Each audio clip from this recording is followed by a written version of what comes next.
হিন্দু শাস্ত্র অনুযায়ী মা লক্ষ্মী শুধুমাত্র ধন সম্পদের দেবী নন, তিনি সৌভাগ্য, শান্তি, সমৃদ্ধি এবং শুভ শক্তিরও প্রতীক।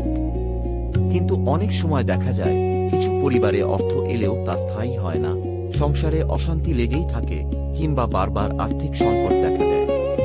শাস্ত্র মতে এর পিছনে কিছু বিশেষ কারণ রয়েছে। ১. ঘরে কলহ বিবাদ। যে ঘরে প্রতিদিন ঝগড়া, চিৎকার আর অশান্তি লেগে থাকে সেখানে সুখও বেশি দিন থাকে না।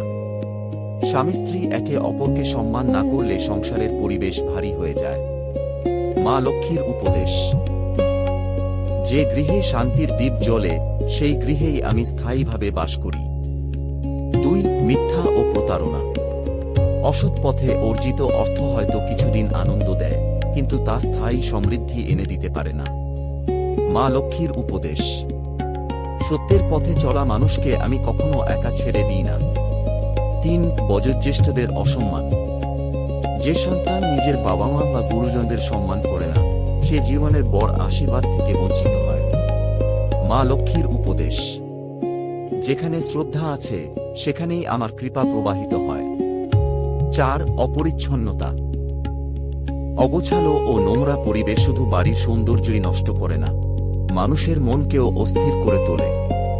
মা লক্ষ্মীর উপদেশ। পরিচ্ছন্নতা হল সমৃদ্ধির প্রথম দ্বার।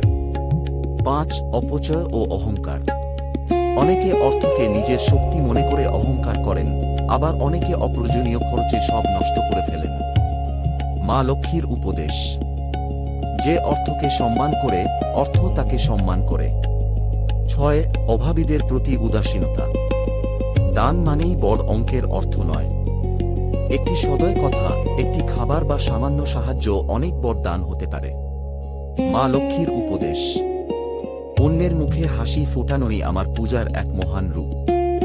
৭. কৃতজ্ঞতার অভাব। যা আছে তার মূল্য না বুঝে শুধু জানেই তার পিছনে ছুটলে মন কখনো তৃপ্ত হয় না। মা লক্ষ্মীর উপদেশ।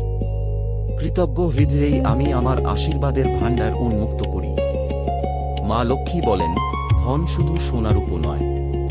শান্তি, সুস্বাস্থ্য, ভালোবাসা, সম্মান এবং সন্তুষ্টিও প্রকৃত সম্পদ। যে গৃহে এই গুণগুলি থাকে সেই গৃহ কখনো লক্ষ্মীহীন হয় না।